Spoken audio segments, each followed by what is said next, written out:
கரு வெட்டி கட்டி மச்சினி மனசுல அம்பு விட்டான். மச்சினி கண்ணாடி மாட்டி கேட்டு என்ன பார்த்து நச்சுன்னு கண்ணடிச்சான்.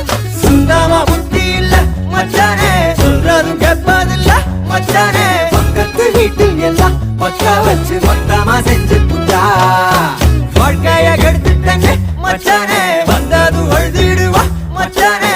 ஏதாச்சும் பேச போனா உன் தங்கச்சி எட்டித்தான் ஓடி போவா. சாவிங்க என்ன பகலிங்க என்ன, உன்னுள்ள வச்சேதான் காப்பானே உன்ன. இந்த சோகம் உன் பக்கம் வந்தா எதிரே நின்னு மோதி வெற்றி கொள்வானே.